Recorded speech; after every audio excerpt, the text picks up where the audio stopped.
is if you compare the body composition of a sprinter compared to a marathon runner. I mean, the average marathon runner is very skinny, they might be lean, but they're not muscular. Okay? Now, if you're looking for optimal body composition, it needs to be anaerobic based. Full range of movement. There's a saying that I heard it just recently from a strength coach, a very good strength coach who I respect very highly, and he essentially said to me that if someone can't get down, I'm being careful because I've got this in the back pocket, but if someone can't sit down all the way and hold this position, essentially there's something fundamental wrong in their physiology. Okay? So full range of movement, what that means is you want to work everything that you do at full range. None of these, if you're on the bench press and you do these ones, that doesn't count. Yeah? It needs to be full range for joint mobility, longevity, all those things.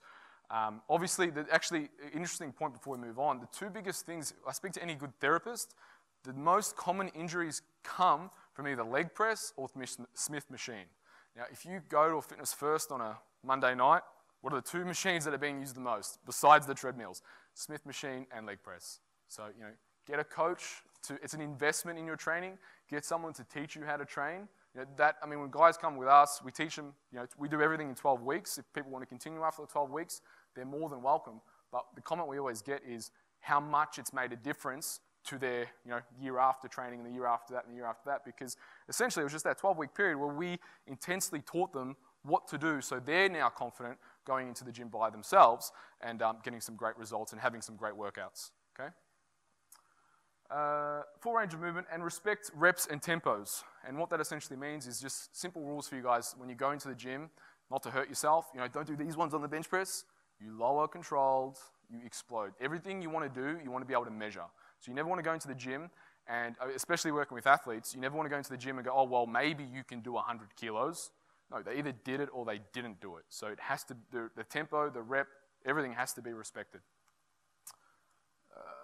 Training goals, be clear in what's important. So here's the problem when working as a trainer, what I see most of the time, is people will come in and they will say, okay, what do you want to achieve? Why have you come to me today?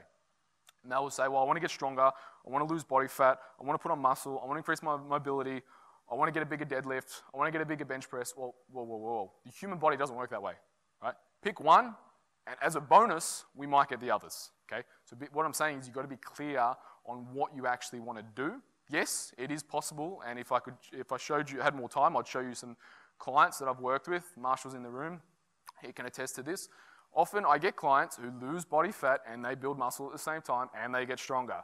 But with that said, I'm focusing my program and my sole efforts on the one thing, not the multiple things. Very, very important to understand. Be clear in this process of where you want to be. It's a lot easier for me as a trainer, as a coach, to look at someone and go, like a competitor, I train a lot of competitors, okay, your comp's in June, all right, we're in December now, yep, you've got this much time, we don't need you lean, we don't need you contest ready until about, June, April, maybe even May. We might leave it as much as May before we really start implementing changes, yeah? But this period here, we're focusing on strength, getting them stronger, doing all the things that otherwise people wouldn't do. Because again, the problem is I find a lot of guys do this. Females are probably the worst offenders, but guys definitely do this as well, is they say, I want to get my abs, I want to get my abs. There's a saying in strength coaching that abs on a skinny guy is like big tits on a fat chick. Doesn't count, right? So if you don't have the mass that justifies abs, you will just look skinny in a t-shirt. You don't want to look skinny, yeah? Build some muscle first, then worry about getting lean, okay?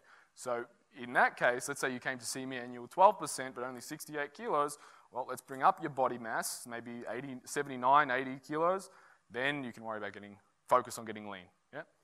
So everything should be, I've already made the point about that. Everything should be put into blocks, which is basically a reiteration of this. So again, 1 to 4 weeks, 4 to 8 weeks, 8 to 12 weeks. Again, any client I have, I'm developing their training program at least. The shortest program I ever write is 12 weeks, yeah? So I'm thinking about it from a 12-week perspective, and then we continue on from there. So even some people, like Janet, who I showed, the 4-time Miss Australia, 12 months in advance, I know what we have to be doing 12 months in advance to get to where she wants to be. So just take a minute now and write down on that blank piece of paper what is specifically important to you right now in your health and fitness. Is it that you want to build some mass, or is it that you want to, lose some body fat? Be clear. Or is it that you want to build some strength? Yeah? I love strength. Strength, honestly, all I really train for now is strength. I don't really care about anything else. It's just strength. That's me. I don't never train. If I do more than 3 reps, Marshall knows, I'm not happy. Yeah, it's 3 reps, 1 rep, 2 reps, because I love strength. Yeah, but obviously if I was wanting to do a fat loss phase, I'd be doing more reps. Yeah. Takeaways. Look at where you are. Look at where you want to go. And remember that the human body is an adaptive machine in pretty much everything that you do. And what I mean by that is you're not going to do the same thing every single day. Yeah? You're not going to eat the same foods every single day. You need variety. Eat lots of colors in your diet. Eat different meats. Eat different fishes. Variety is the key. But also in your training, you want enough sameness in your training so that you can measure improvement, e.g., squat is a good measurement, deadlift is a good measurement, bench press is a good measurement. But you want enough difference, and that's every 4 weeks, so that the body never adapts. If you're constantly doing the same thing, same stimulus, same old, same old, same old, same result. You need to allow the body to adapt over that period. Supplements, again, I already covered this before, but just a reiteration. Multivitamins, zinc, magnesium, fish oil, must be in the right form. Training supplements that you could add to that are things like branched-chain amino acids, beta-alanine if performance is a big thing, like if you're a strength athlete.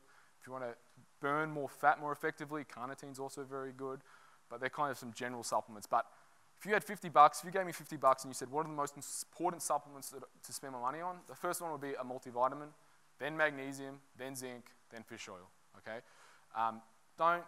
The first $50 should not be spent on protein powder, okay? You can eat real food. You don't need, it's more important to have a good multivitamin magnesium, in my opinion, than it is to have a protein powder.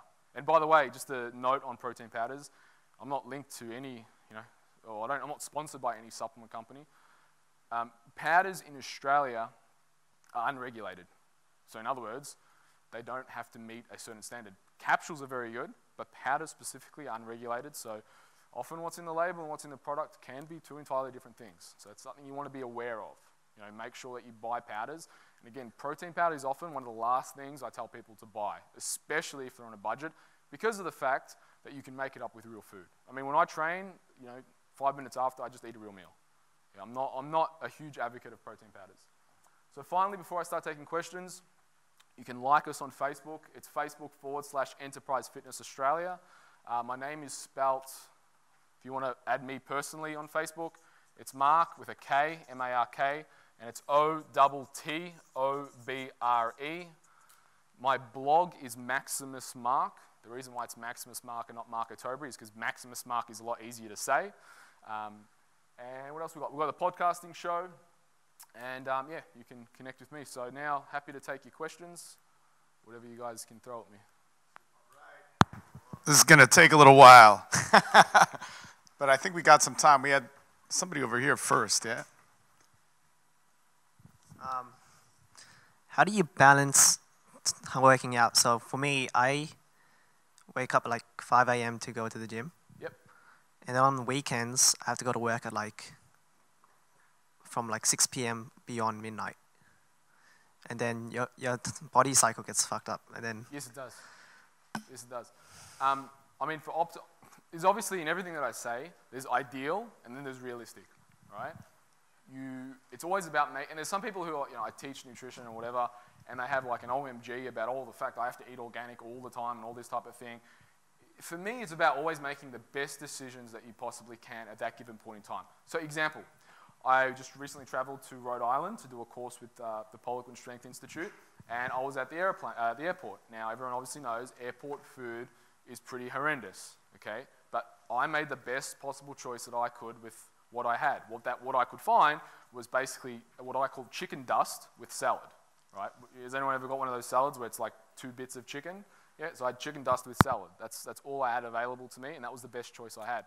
So for you specifically, you said that you train at, the weekend is 6 p.m. to midnight? during the weekdays, Yeah. it's in the mornings. Yeah, that's fine. And then weekends is like night times and you have to go to work. Well, why don't you train in the mornings? Time balancing. So you can train in the mornings on weekends? Yeah, I can only train in the mornings and the weekdays. Yeah. And then during the days, it's like going to school or work. Yeah.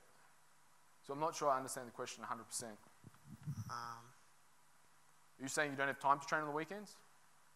it's like your sleeping cycle. When you said about sleep, Or are you saying after you train in the weekdays, you train at night and you can't get to sleep?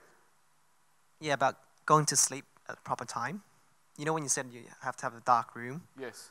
So I go to sleep at like 10 p.m. Correct. to wake up early at 5 a.m. Yes. But then when on the weekend starts, when the weekend begins, like I have to go to work at like 6 to like 3 a.m. and then my whole week gets screwed over. Why is it his sleep cycle changes from day to day? Yeah, So the sleep can't cycle maintain it. is just So screwed. how is that a problem for you now? Maybe I think that's about time management. Like, Right. Yeah, because there's not a clear question. Yeah, sorry. So again, making the best choices that you have with what you've given. I mean, again, what would help you is magnesium. I would get some magnesium. Having a wind down process, obviously, that's not ideal, and you work towards an ideal situation.